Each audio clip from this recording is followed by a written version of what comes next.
ஏமா ஏமோ தலையெல்லாம் ஜீவி கிளம்பிட்டியா? இது தங்கச்சி என்ன பண்ணுறா இருக்கா? அந்த கயிறை அவுத்துட்டு இந்த சங்கிலியை போடு. ஊருக்கு போயில பிறந்த ஊருக்கு போயில இப்படியே மொட்டையாகவே போடக்கூடாது. சங்கிலியை போட்டுக்கிட்டு போ. எப்பப்பாரு எங்கே அதையும் காணோம் எடுத்தேன்.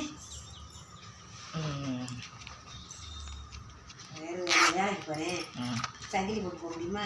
சரி சரி அப்போ போட்டுக்கோ. நான் இப்போ போட்டுக்கோ. என்ன நினப்பாங்க? இந்தா போட்டுக்க போட்டுக்க. தங்கச்சி என்ன பண்ணுறா? இனி என்ன பண்ணுறா? எல்லாம் இருக்கால? அந்த மாட்டு ஒரு செயினை வாங்கி போட்டு வரேன் தானே. என்னத்துக்கு தெரியும்ப்பா? ஒன்று போட்டால் போதும். பெரிய மாட்டு தான் வாங்கி போடுவேன். சின்ன மாட்டை என்னைக்கு வாங்க பெரிய மாதிரி தான் வாங்கி போடுவியா? சரி சரி. 1000 ரூபாய் எடுத்துக்கு கூட ஒரு செயின் போட்டுக்கிட்டு போகணும்ல. ரொம்ப ஒரு விசேஷம் தான் நீ சொல்கிற ரேட்டு. இது நானே சும்மாவே இந்த கழுத்தில் கவுர் கிடந்தா அந்த சங்கிலோட போட மாட்டேன்.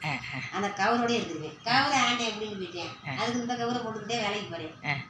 இந்த சங்கிலியை கோயில் வரையில் ஊருக்கு கோயிலில் போட்டுக்கிட்டு இதை நான் அல்லாட்டா எனக்கு போடவே தேவையில்லை.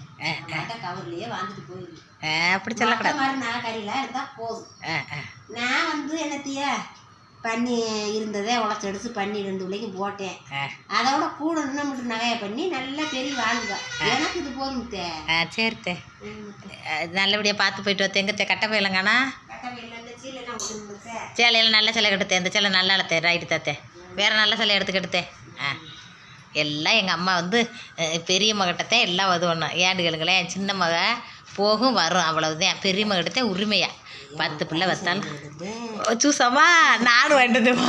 நன்றிம்மா. இதெல்லாம் எங்கள் அம்மா ஒரு 5 ரூபா ஜூஸ். எனக்கு ஜூஸ் தான் ரொம்ப பிடிக்கும். இந்த ரஸ்னா ஜூஸ் தான் எங்கே வந்தாலும் வாங்கிட்டு வந்துடுது. சரி நீ நல்ல சிலையை மாற்று. இந்த சிலை நல்லா இல்லை. நல்ல சிலையை கட்டு. வேலை பார்க்க போனோம்னா இது நெல் விதைக்க போனோம்னாலும் அங்கே போய் மாற்றிக்க சிலையை. பச்சை கலர் சிலைக்கு போய் சட்டையை பார்த்து எடு பீரவில்.